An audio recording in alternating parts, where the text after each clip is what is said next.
Welcome to this wonderful event, How Women Can Win with the Help of AI. I think I should probably have got AI to do that title and it would have been a bit better. But I have actually looked up the answer on AI. Haha, have you? Maybe. So we've got so I'll be able to say wrong or right. So we've got an absolutely wonderful cast here today. And I'm very sorry to say that Mihaela van der Schaar has flu, but she, I hope, will come back another day and speak to us because as a College for Women, we believe that we should use our voice to champion women through all economic and social changes in society. And I think being a leading voice in this discussion is very important for Murray Edwards. So we have, I'm going to start at the end here, Dr. Hebo E., AI startup advisor and investor at Her Mission, Claire Woodcock, VP of Science and Data at ClimateX. And Claire is leading the charge in using AI to tackle climate change. And her work focuses on integrating data science and AI into environmental modeling and policy development. And finally, Dr. Raul Gabriel Irma, CEO and founder of Cambridge Spark, who is an expert in data science, education, and strong advocate for expanding access to AI and tech in education. So what we're, I think, about halfway through, we will invite you to get involved if you would like. And I think we're going to begin by looking there's so much negative about women in AI, looking at how we can get girls and women more involved and also making AI companies female-friendly places. And I'll give you just two statistics to inform our discussion. The first is that at Cambridge University, only 20% of undergraduates in maths and computer science are women, which is outrageous. And secondly, there are only 7% of AI companies in the UK are led by women. But we are here tonight to lead the charge into examining how we can improve things. So first of all, I want to ask each of you, but you don't have to answer every question. If you don't feel like it, we're free and easy.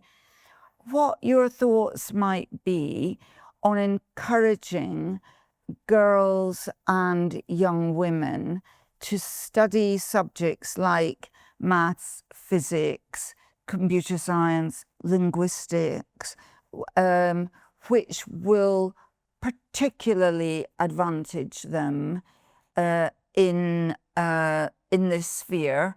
Although I know that both of you feel that the need to have studied those subjects is exaggerated. So I'm going to start with you, Claire. Have you any thoughts on this? Yes. So I think it's really fascinating that the stats are what they are in the UK. In India, for example, 50% of undergrads studying computer science are women.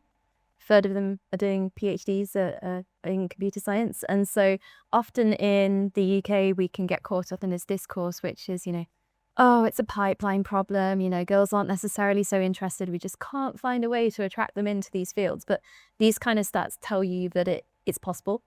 And that really it's about creating that cultural framework around girls as they're growing up, but also bringing them into the universities. And it's possible to set up that practice which allows women to go and study those fields. So I definitely believe it's possible. I think we we could get into a very long discourse about why that's not happening in the UK. And I know you want to start off positively, so I won't go there. But yeah, it's something which is eminently tackleable. In terms of ways in which you can get women in nowadays, we've got all these kind of new technologies, the accessibility of LLMs. There's lots of interesting ed tech startups that are emerging, which can also help women and girls learn at a young age. But as you said, I don't necessarily agree that you have to have a computer science degree in order to make it into the AI field. What we're seeing is that it really is a holistic discipline if you're building these kind of systems. And so I think as long as you're cultivating an appetite for learning, I think that's the main thing that you're trying to cultivate in the younger generation. What they're learning at that point in time, it doesn't really matter as long as you're developing that flexibility of the mind, because we can see that that's what you need to do going forward. Hey, Boo, what do you think? I sort of agree and disagree. I'm going to try and make this interesting. I don't like panels where everyone disagrees with each other, so sorry in advance, Raoul. I maybe should have said that. So I do think that like we see a lot of women who are fascinated by other subjects, and I really push back on this idea that if you don't do STEM, you don't have a career in machine learning or AI. I think what is challenging is to kind of break down this idea that you have to really understand matrices and like very deep technical mathematics or engineering to be good at the job. And what I've seen in my career when I was at DeepMind, when I was at Wave, is that women come through lots of different routes. And sometimes they take a detour into things like neuroscience or into history or history of art. But what I think, Claire, you were saying is that cultivating of curiosity for solving problems is really important. And sometimes those problems that people get fascinated by end up being things that are very relevant to machine learning. Neuroscience being obviously one of the great examples of how that has really inspired this modern age of AI. Others that I've seen really interestingly is like education and like how people have learned historically, really inspiring how we might architect different model architectures. So I think really jettisoning this idea that if you don't have STEM, then you don't have a career in AI is like, if we can all take one message away tonight, that might be the one that I would hope for. Particularly because I see women, we are often much more multifaceted. And I think that is something to celebrate. And I think that is particularly more and more important as we think about how much AI is going to affect society. And in this age of AI where, you know, there's models coming down the pipeline on a monthly basis that have staggering capabilities. And these capabilities allow it to integrate it into our lives, like asking for advice on how I negotiate my pay rise, or asking for a recipe that allows me to balance, you know, a dinner party with a celiac friend and a friend who is intolerant to blueberries, happened to me the other day. I think using the kind of multifaceted way in which women often see the world, and using this tool, which is now readily available, which is AI, to build things that I think are going to impact us and improve our lives, like that creates so many opportunities for women. And often that inspiration comes from other disciplines. So all that to say, agree and also politely disagree. Ryan, have you got any thoughts on this?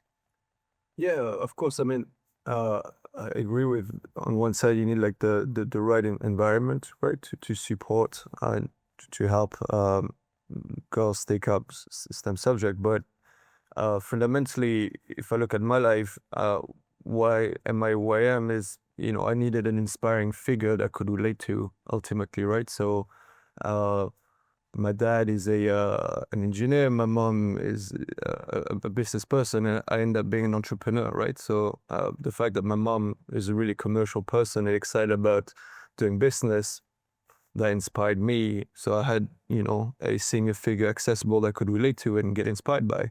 If I look at the school system, you know, when you're a kid, and, you know, by kid, I mean, you know, below 18, let's say, you know, ultimately you get influenced by who's around you, and your teacher or your teachers play a big role in that, right? They're the person that you see every day in the class that's more senior. So I think it's the duty of the school system and teachers to help inspire the next generation, right? So what also means is all of us here in this room, we are senior people, right? So, we have a big part to play to encourage girls to take a STEM subject or whatever subject actually they want to do, right? Because we are the inspiring people that they'll be looking at. So, of course, we can do more at the ecosystem point of view, school system, but ultimately, I think it's us as individual. We need to inspire the next generation, and that's kind of like, I think, what's important. Thank you. It interests me that I thought somebody else should chair this event. I felt really intimidated, and yet last night I chaired an event on international war crimes, and I am not an international lawyer, but that didn't bother me at all. I was 100% confident I could knock off war crimes. Not personally, because that would be wrong, although there would be no danger you would get arrested in this day and age. But yeah, I felt really intimidated by this subject because I didn't even do A-level maths or computer science. So I think a big thing for us as a college is how we can work at Cambridge to demystify this whole subject area. I think that's so important. It fascinates me that someone as brilliant as you could be intimidated by anything. Like, firstly, like when I first met Dorothy, I got a little bit tipsy, maybe more than a little bit tipsy, and we just had such a great conversation about righting the wrongs and really taking apart like what is fair and what is just in the world. And I think this is such an important point because if you unpack all of AI, I don't think there are actually that many people who really understand it. And a lot of people are just literally throwing GPUs at matrices and then stuff happens. It's a little, I don't know, alchemy is kind of the word that I'm looking for, but it feels wrong to be saying that in a university. Maybe not wrong in this one, because down the road there was a guy who was really into it some time ago. But yeah, I think there's just actually very few people who really, truly, deeply understand it in the way that the general population feels like they must need to understand it to have an opinion or like a engagement on it.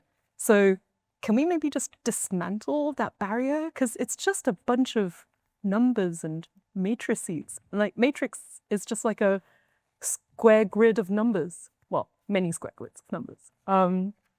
And yeah, I think that like its impact and how we use it and really understanding what we think is right and wrong around its limits and its capabilities, everyone should have an opinion on that because it's a fundamental question of like, how do we want to use this technology? And then by defining that, we can then put requirements on the people creating it because they are looking for, more guidance on what is going to be attractive to us as users of this technology. And yeah, I'm fascinated that like AI, it's so intimidating. Well, thank you. She was very nice there. Now, I'm going to tell you something that I know is true because AI told me that public AI companies with greater gender diversity typically show stronger revenue growth and return to equity. And yet, we know there is a lack of women being represented in companies. So I would like to ask each of you, how do you think we can get more women into companies and encourage them to apply, have application systems that are open, make them feel comfortable there, and also ensure that they can be in all different roles, because I think there is a bit of an issue that even when women get into a company, they get stereotyped in particular roles. Raoul, what are your thoughts? Well, so I'm going to use the sample data I've got, right? So I run a company, it's 160 employees. It's 60% female, 40% male. So that's kind of like the data I've got to draw some insights. I would say, first of all, the highest performing sales people in my company are female.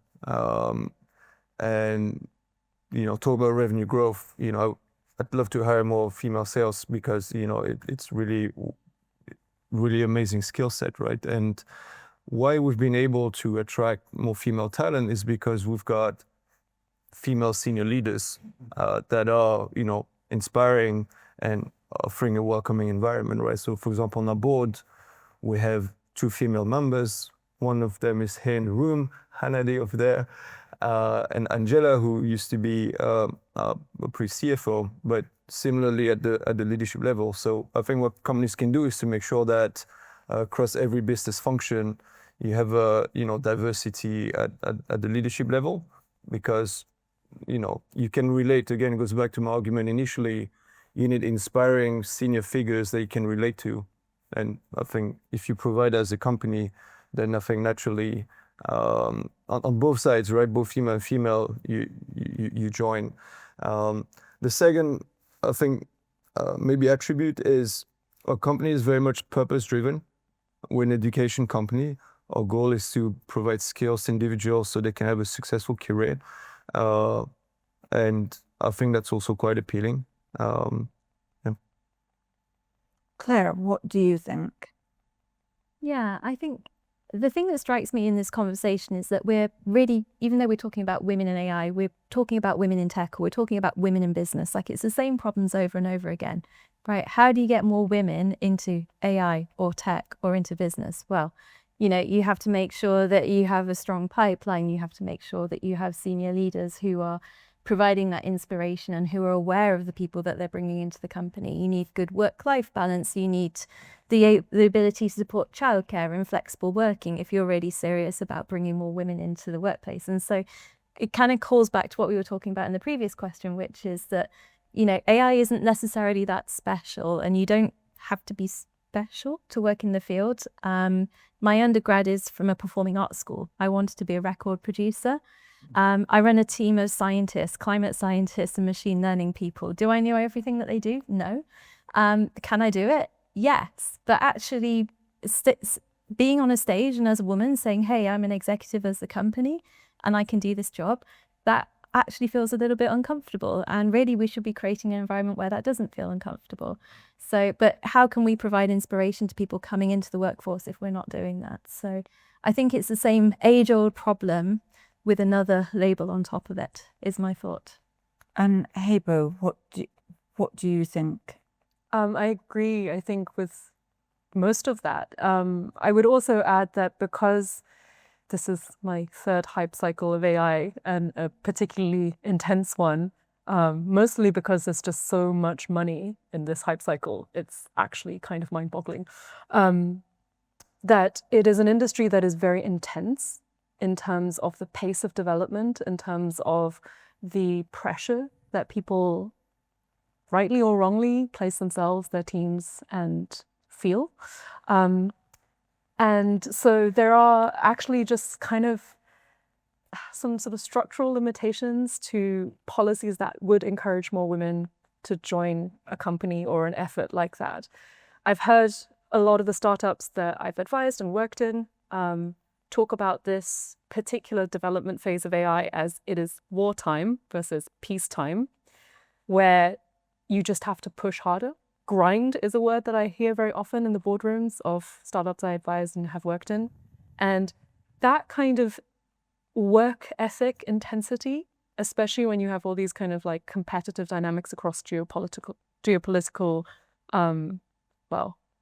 Twitterdom, it's just, unfortunately, I think, like very counter to being a welcoming environment. Do I think that's the right environment for us to be developing such an important technology? Absolutely not. But do I also think that like we can just turn back the dial and it'll all just calm down? I think that's highly unlikely, unfortunately. So I don't know if I have an answer to this other than the reality is that it's going to be hard for companies to provide those environments where you can be more flexible. But that doesn't mean that we should stop demanding them and asking for them. I think it also means that maybe one reflection I've had in my life is that you have to find the right partner to support you in your professional life and your life's journey. And in some ways, it can be a bit of a team sport. So if we want more women to take on this incredibly dynamic but like hard work, then there also need to be men who are willing to step up and do more of the childcare. I actually took a year off to find a man who was willing to do that, and also willing to date me. But for me, it was just so mission critical because I knew I couldn't start a family, have a full life, also then be part of this like AI accelerated field without support and without someone who was going to stand by me and be like the kind of strength behind the leadership, I guess. And I don't think we maybe talk about that enough, and also celebrate the husbands and the partners who enable the women to go off and do amazing things. So thank you, Felipe. Thank you for agreeing to date me. But I hope that there's more of these men out there who would. Wow, and they only take a year to find. That's extraordinary. I love that you took a year off, you knew exactly what you were doing. I mean, we're going to have you back to just talk about that. That's fantastic. Now, it's obvious that macho language like that is not conducive to women feeling comfortable. But I'm interested, if you are developing AI and you're trying to get Mr. Machos to think differently, what do you think the arguments are for there being more women in key places in the company developing the products? And I know, Claire, that you made the point to me that quite a lot of the women who are people involved in ethics and AI are women. Marvelous, we're so ethical. But actually, if we want to make, create great companies and great products, women should be in there doing that. So is it the case, and if it is, how and why is it the case, that having women right at the heart helps you to create a better product and a better company? Wow, that is a big question. And I kind of want to call back to what Hebe was saying, actually, because I think it's important to call out that we're talking about different types of AI companies.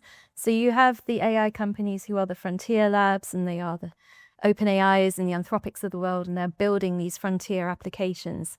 And then you have life going on all around you, which is all of the other businesses that can use AI effectively and can take those as an input and as a tool and do their business better. And I think when I'm thinking about women in AI, I think Hebe makes such a great point, which is that these companies at the frontier are just grinding really hard.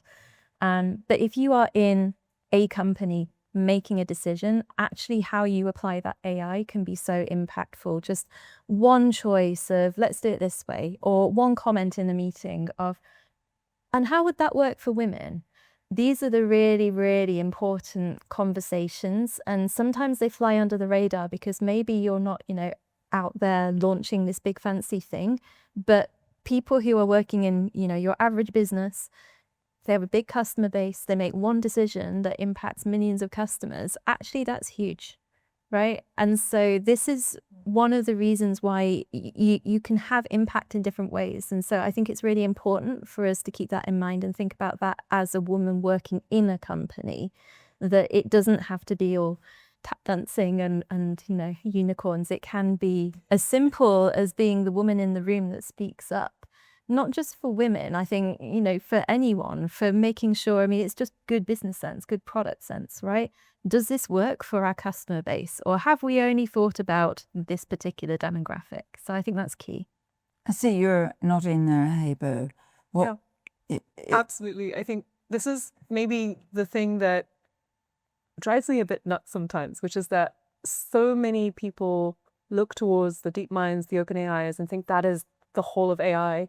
And if I think about what is really going to impact people's lives the most, it is like all the companies out there who are now using LLMs, generative models, multimodal models in businesses that are traditional businesses or businesses that are creative businesses. I mean, we had this whole takeover of the newsstands recently about creative businesses and like, how is this fair to creators on the data front? But to Claire's point, I think all it takes is people sort of speaking up that, you know, we need to build for not just a bunch of people in Silicon Valley who happen to be predominantly male, but like your customers are often women. Your customers are often diverse backgrounds. Your customers are not earning like 500K a year.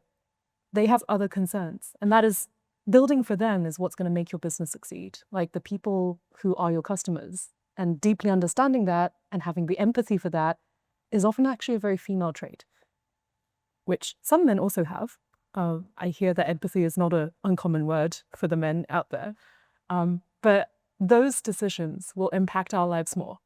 And I think in terms of how we can make AI succeed for us as like humanity, like we all need to pile on and start making some of those decisions. Yeah. I remember, if I may, I remember I was building a medical chatbot, and I just remember it very strongly having this cutoff at the age of 40. You know, you are 40, therefore you are now in the menopause. This is it, you know? And just actually being the woman to say, is that right? Because I was the only woman in the room, actually that had a huge impact on what was built subsequently, because it's not true. Like that's why everyone in the room who was female just smirked, because it's not true. But actually just having that impact and being in that room makes such a difference. Thank you. Raoul, in your experience, how can women and how do women help to make a company more successful? Well, I mean, a number of ways, right? If I look at, again, Cambridge Spark is my data set, right? You know, my director of product, Rachel, she's killing it. And she's killing it because she's so empathetic. She really understands her customers. She can ask the right questions. And she uncover blind spots, right? So there's kind of like specific set of skills and attributes that, you know, she has, which really benefits Cambridge Spark. I've mentioned in sales, I can think of Tilly. She's the director of public service and NHS as a client base. You know, similar, she's got such great empathetic skill set and ability to connect with clients, and, you know, great, right? So I guess your question is, how can employers or how ways does it help the company be successful? I think fundamentally is, you know, I believe diverse customer base means you need a diverse workforce. You're more likely to be able to connect with your customer base as a result. So that's intuitively, it makes a lot of sense, right? And the second is generally, I have seen women leaders in my life and at Cambridge Spark that are just super empathetic, super able to connect with people. And, you know, when you run a business, ultimately that's what you need to do. So it's fairly simple. Now, in a few minutes, I'm going to ask the audience to join in the conversation. But I'd now like to turn to, we know that AI can do amazing things and help society in amazing ways, as well as allegedly having all sorts of dangers. I'd like us to just talk for a few minutes about your thoughts about how AI can help women in particular. So, Claire, have you got thoughts there? I find this question difficult because I think AI can help everyone, which is a very convenient answer. If I think about things that have really changed women's life over the course of history, the one thing that always strikes me is thinking about my great-grandma doing the washing by hand on wash day. My nana was telling me recently that the dolly legs that they used to use for the washing machine are still under the stairs in her house. And just, if you think about the labor that has previously been done. I think the big powerful thing about AI is what labor can it do for us today without making us stupid, because I think that's really important, right? In the same way that I actually regret using Google Maps because now I can no longer find my way without it. I don't want to rely on AI in the same way and then suddenly feel like I've lost another skill. However, the big thing that AI can do to help women is do those really basic tasks, that life admin that, you know, data shows women often carry. Things like Hayley was talking about with her dinner party, like, oh my gosh, I've got 2 people coming with completely polar opposite dietary requirements. What do I cook? Right? Just being able to speed up those kind of tasks. I think that for me is one of the really powerful things that it can do for everybody. Heber, what do you think? Yeah, I would agree with that. I actually got really excited the other day when there's a startup out in North America called Physical Intelligence, and it was demoing this robot that could like fold a t-shirt and get stuff out of the laundry machine. And I was like, when can I buy this? I need this now. Particularly because like when you're messing up the demo was basically someone like messing up the t-shirt folding halfway through, which sometimes Felipe does. Slash I do to him, and it just keeps going. It's like totally on fast. It'll just keep folding until it's done. And this infinitely patient robot that saves all this manual labor that I don't want to do, even though there are times when I find it therapeutic, I don't want to have to do it. I think it's just like amazing. Like, it's amazing technically because folding laundry is actually a really hard motor skill. Cooking is a really hard motor skill, and now you've got robots that can watch you cook one thing and then just like learn it and then repeat it with fewer egg breaks than you would imagine. But I also think that there's a lot on the end of like emotional management that an infinitely patient AI has been really, I've been really impressed by. And the ability for it to help people like read between the lines in difficult and very emotionally charged situations. I'm really excited about that because I think there's just so much emotionally charged stuff out there because of the internet and social media and all the craziness going on in the world. I think that like having the ability to just anonymously chat it through with an LLM that's designed to help you think through a problem, either in your personal life or in world politics. I think, you know, if we could all use more of that instead of launching ourselves at Twitter without thinking about what we're launching out there into the world, like I'm excited about that improving everyone's cortisol levels. And particularly, I think for a lot of women who bear the brunt of a lot of what is quite toxic out there, if we could just clean that up, that would be amazing. And of course, one of the things we do here is encourage women to be really confident when they're applying for jobs. And I say to every student as they leave, I want you to channel Boris Johnson because women won't apply for jobs until they have all the qualifications. And he applied for a job, Prime Minister, when he had none of the qualifications and got the job. And actually, when you're doing job applications and basic things like that, AI can help you to come across as having a higher level of confidence than you might otherwise have had. What do you think, Ro, about how, perhaps in particular, women can be helped? Well, it's maybe more of a nerdy answer. And I agree with what you said, right? So AI is a technology, can help everybody. So that you know, that's good, right? But in particular for women, what I'm excited about, I think we need to acknowledge that women tend to be massively underrepresented when it comes to studies, especially in health and medical studies. And I think what's potentially exciting with AI makes data collection, data preparation, data analysis, and insights way more accessible. So there's an opportunity now, whereby in the past, you know, sponsoring or conducting a study would be a big headache and require, you know, a lot of hoops to go through. And now it's super accessible, right? So I think there's an opportunity now to rebalance that and ensure that actually women are more represented in studies, and that's super important because the technology is now available to do so. So that's one of the things I'm optimistic about and excited for. Well, I have an autoimmune disease, and women are far more likely to have autoimmune diseases, and they're very difficult often to diagnose. It sometimes takes women years to have my condition diagnosed, and I'm really excited about the possibilities of improving diagnosis and treatment.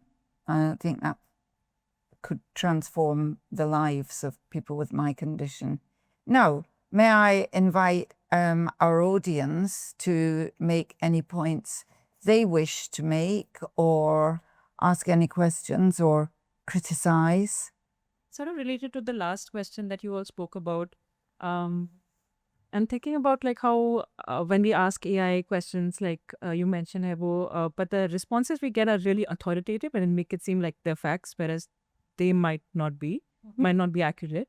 And also anything that you're getting back is only as good as the data being fed in, right? And we know that a lot of the data has biases, and women have been really underrepresented in the data that's going into it. So I'm just curious to see how you think, all of you or anybody who'd like to answer, how you think some of that might be corrected in terms of those large data sets that are like circulating, giving these answers, getting reinforced, and in a sense, maybe further pushing forward their biases. Like, how do we address those challenges when a lot of these people who own a lot of the companies that are running this are, powerful, very far away, very male? And can we even take it to the other extent of, if there's since AI has a potential of maybe negatively reinforcing bias, can we do something to change that and reduce bias in our society? Like, Claire, would you like to? Sure, I'd love to. And this is an exciting one for me to answer, because you've actually touched on my one single academic paper that I ever wrote. And it's really interesting because we talk a lot about automation bias, which is when people just blindly follow the instruction of a computer. But the thing that I found was that actually it's quite emotionally driven. So if you don't fully connect with that answer, if you don't fully understand, if you're emotionally driven to challenge it, actually you don't just blindly follow it. Which kind of touches on what you were alluding to, which is that uncanny valley where you're like, oh, that doesn't quite feel right, but the answer came really quickly and I'm in a rush and maybe I'll just try it. And that's a risk. That's a risk with today's data. I think one of the really good things that is a symptom of ChatGPT being everywhere, very free, very accessible, is that you've probably all encountered that thumbs up and thumbs down, like which one did you think was better? Because this is now an audience which is growing in diversity. It's certainly not, people from all walks of life, but it is growing. That means that actually you're starting to get the people who are consuming it labeling what is a good answer, and that will start to reduce the bias. And then there are lots of techniques that you can do in order to, let's say, hamstring the model so that it reduces the bias. But again, kind of coming back to what Hebe was saying, you start to place the decision making of what is bias, what is a good answer, back in the hands of the people who are building it. And I think you'd probably like to build on that rather than me just rambling. I'm actually really curious about this point in terms of what is bias that is harmful and what is bias that is actually representative of a point of view that maybe we don't agree with. I think it's actually, to Claire's point, really important that we all feed back into every instance of like using ChatGPT or Perplexity or any of these models, not only because we're helping them make it better, but also because exactly this point that we're telling them what we think is acceptable or not. Frankly, I don't have much faith that we're going to get regulations act together in time for it to be really powerful to constrain and to like protect, like especially on the nuances. So it's a bit like a kind of, this is a thing that is being built, but we are also building it by using it. So we have to get really like loud and mouthy about what we think is right and what we think is not. And it's kind of up to us to make sure that our opinion also gets fed in by saying, no, yes, I think this answer is wrong. I want another answer. Like there's a lot of functionality where you can kind of ask it to like try again, like that wasn't right. And those are all learning signals. And I actually find it quite interesting because sometimes the suggestions 3 layers, like 3 try agains later are like kind of amazing. But the first one was a bit like, meh. God, you've wasted a lot of time trying to improve AI and make it less sexist. What do you think, Raoul? Well, let me try and attempt at providing like an engineering answer to the question, right? So if we talk about training an LLM, I guess there's several stages. Like there's one stage which is literally learning English. Then there's another stage which is let's fine tune the model so it's more useful. It can do question and answer maybe in a specific topic. Then there's another stage which is providing guardrails, you know, and filtering things out, you know, like maybe extremist languages and biased languages, and there's a policy that guide. Then the 4th step is you've got the output. What do you do with it? And I think it goes back to your point. We still need to be able to critically challenge that output, right? So the bias goes at all the steps, right? So I guess step 1, I don't think there's much hope, right? Like the way those models are trained is literally on every books, the whole internet. So it is what it is, right? There's bias in the internet, and the technology needs to learn English from it. So it's kind of like step 1, it is what it is. Step 2, you know, there's more an active opportunity because now we're fine-tuning the model on specific task using specific words, right? So there's more of an active duty for, you know, whatever company is training the model to actually think through, you know, do we have bias here? Is it balanced or not? You know, it might be on the gender side, but it might be like, you know, on every other sort of topics, right? Then there's the policy. You've touched to that point, you know, what is the right policy in Europe, in the US, around the world, and how is that embedded in the output of the model? Again, not an easy question, right? Because now suddenly it's subjective, right? Like every country, every British thinks differently. But the one thing we can control is the final step, right? Be able to critically challenge the output. And I think that's solved through education. And I know it's not a great place to be, of course, right? It'd be better if we could fix at a source. But technically, I don't think that's possible, basically, right? So whereas the final step is possible and we can tackle it through education for all of us. I'd like to maybe add an idea onto that because I do think we can challenge it at the source because yes, these LLMs are consuming the internet and all of written sources, but like we are creating new material every day.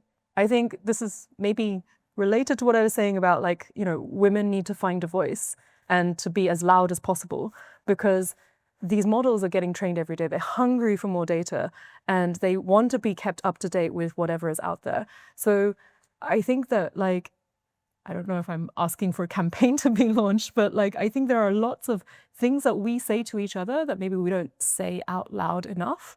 And that could be the training data of tomorrow rather than the training data of 1950s and a woman should be stuck in the kitchen. So it's evolving. It's a constantly evolving set of models. The input data is also constantly being hoovered up. I totally agree with that. And also if you look at the licensing deals, because people are searching for more and more data, like you say, they want to make the bundles better.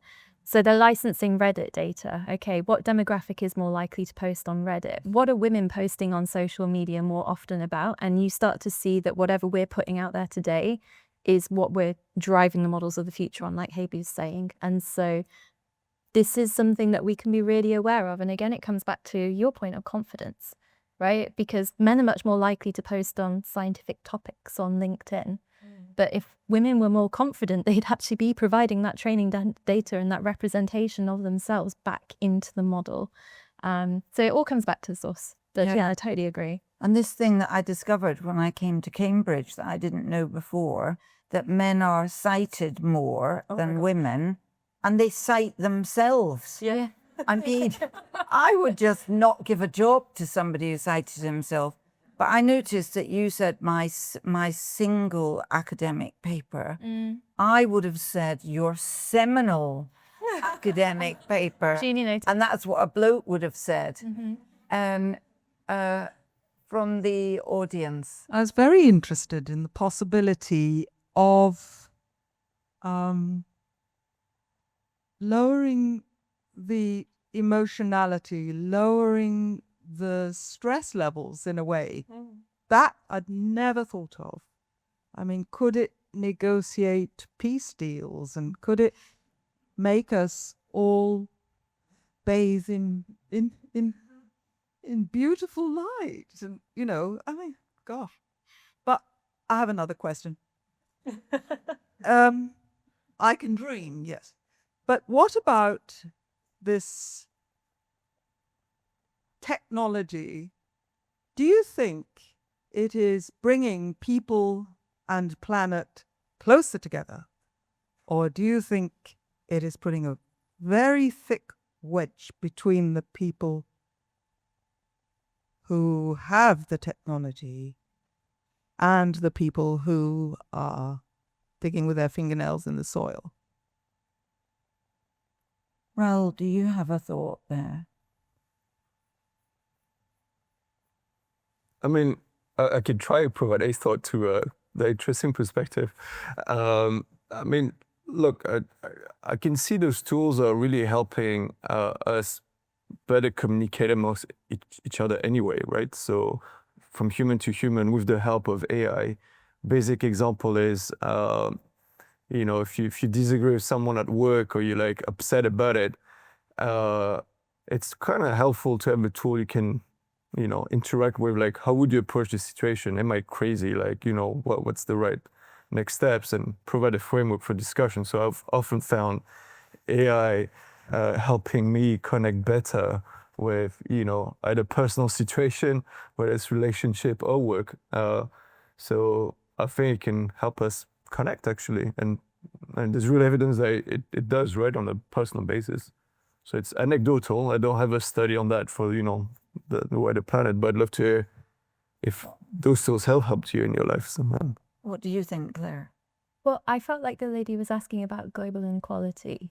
And in terms of technology, yes, AI is racing ahead, and so therefore it's faster. It's exacerbating that divide. But then if you think about the most effective thing that we could do for global health being give iodine tablets to children in the developing world for mental health and brain development, then we're already in a situation where things are not equal, and then we're also entering into a political period where aid is being pulled left, right, and centre, and therefore we're actively as a society launching into that. In terms of the connection point, I thought one thing I read recently that I found really interesting is that women are configuring chatbots to be their virtual boyfriend. And they're just preferring talking to them. And then if you also look at teens who are getting very obsessed with character AI and the fake relationships, I think a really key thing here is how do you ensure that people stay connected in a world where they're able to enter their own brain and environment so easily?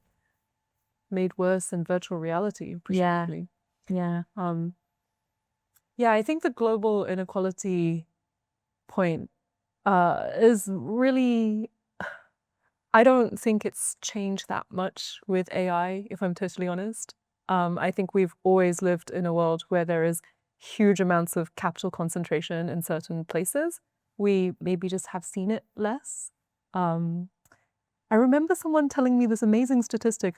I don't think it's true now, but apparently you used to be able to walk from Oxford to Cambridge on land solely owned by St. John's, which is mad. But thinking about the ways in which I think we're able to discover more about the world, because now you can ask deep research to prepare you a paper on, the land rights within Afghanistan.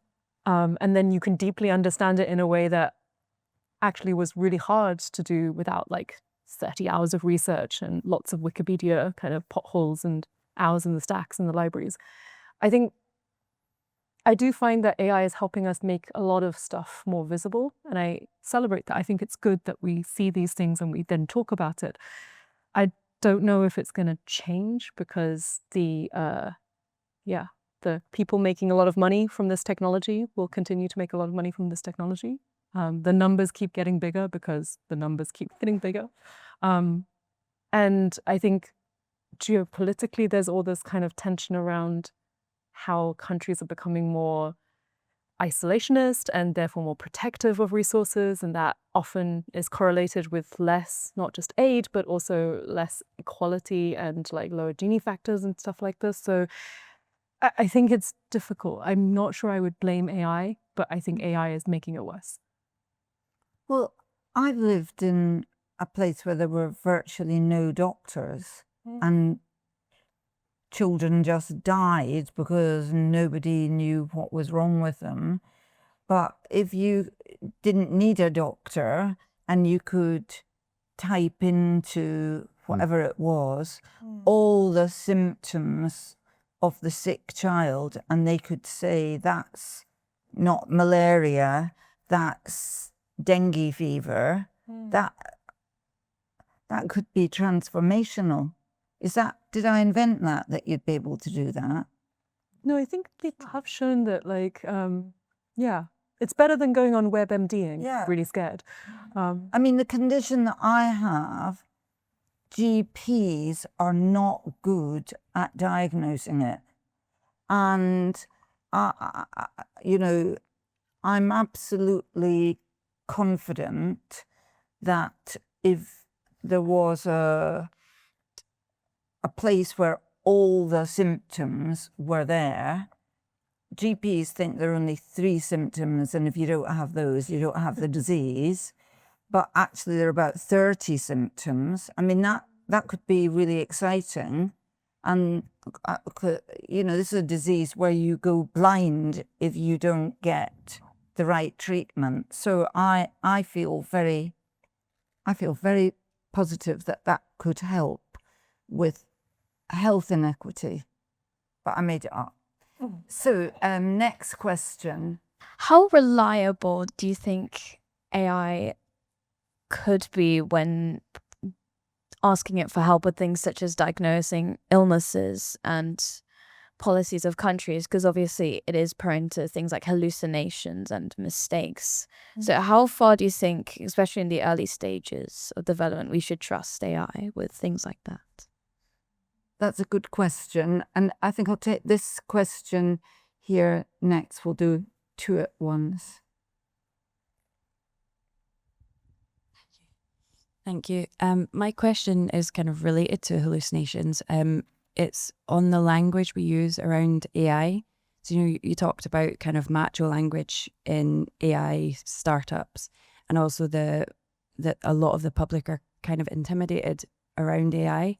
And I wondered if our tendency to kind of anthropomorphize AI has a really important impact. You know, if we attribute human desires to get things right, to do the right thing, to AI, which is just a technology or technologies, then I think we're more likely to invest in the answers and less likely to really critique the answers that come out and look for bias and in the way that, you know, you talked about. So I think I wondered what your take on the language that we use around AI and how it impacts how we view the outputs.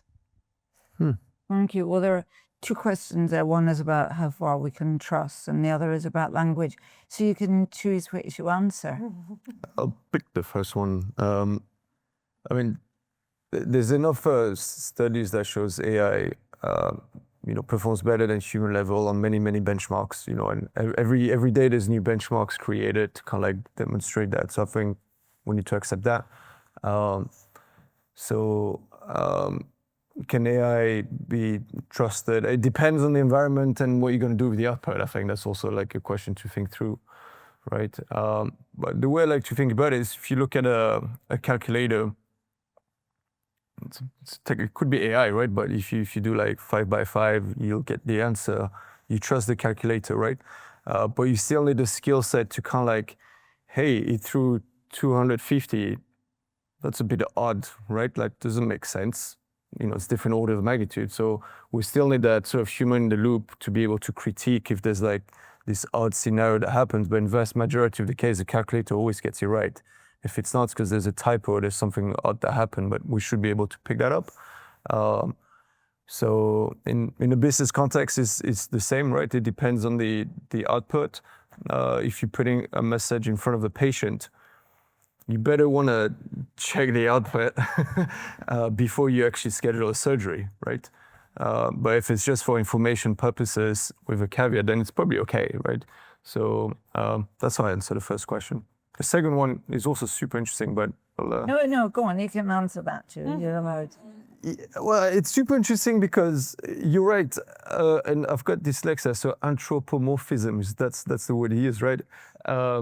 Yeah, I do it all the time, right? I always like, it said this, but it generated this text message. But the reality, I think, is it's just so good at emitting English output, and I've lived to accept it, and I'm fine with it. And actually, I look at AI tools as like a co-pilot, and not like a person, but I'm comfortable thinking about it as a person for some reason. So and it doesn't bother me. If anything, it helps me have a kind of like a more natural, productive conversation, if that makes sense. My partner argues with SatNav, and I have to point out she's not real or even a woman. This is a pointless argument. Claire? Yeah, I mean, you can't trust it. That's why on any LLM that you're using, there's a disclaimer underneath that says check it when you're being given an answer, but it's getting better all the time very quickly. And so to Rahul's point, if you are using it for a major life decision, a medical decision, anything business critical, there should be a human in the loop. But it is becoming very powerful. In terms of anthropomorphization, for me, that kind of came back to young people actually forming relationships with chatbots.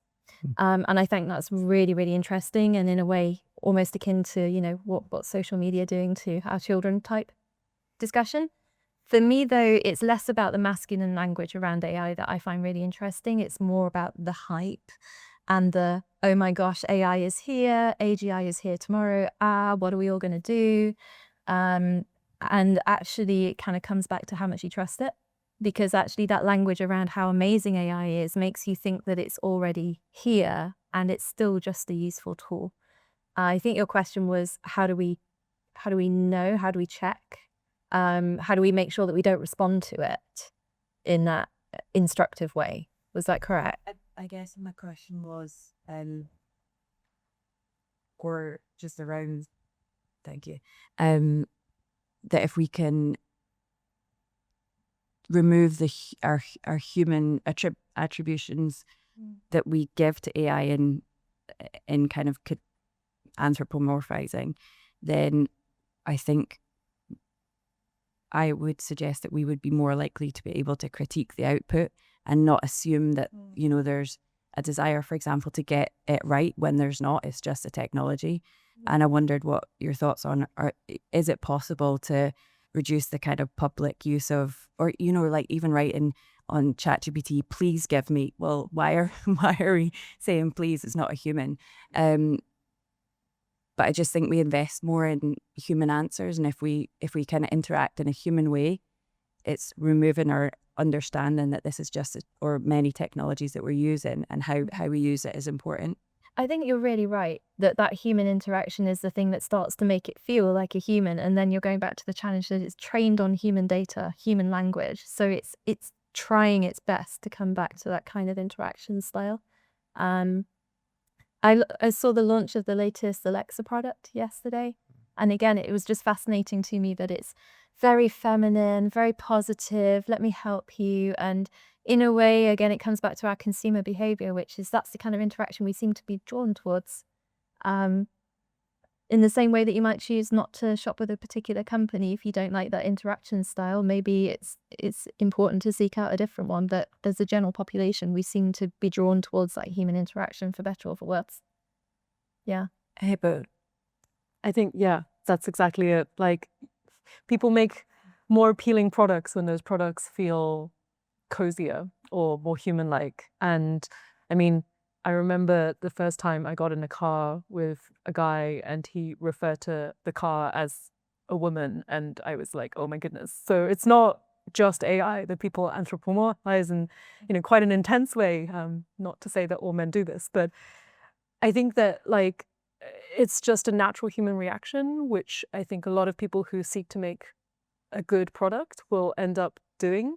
I do think that it is possible that there will be alternatives that don't have that kind of engaging tone. And in the same way that there are people who don't want a smartphone, but they want like the sort of brick phone back again, I think people will offer those alternatives. I don't think we're going to get away from it being human and engaging. And I can't bear that voice of that smoothie woman. But historically, the voice you create, if you want people to think you're financially trustworthy, is Scottish, a Scottish woman. No, Scottish ridders. On that note. But look, so I did actually put the answer into AI, and it was so boring compared to this fascinating discussion. So it's still got a long, long way to go. And I would like to thank all of you. And I think we have some drinks outside where you can continue the discussion. And that's the other thing, AI can't drink. So thank you very much.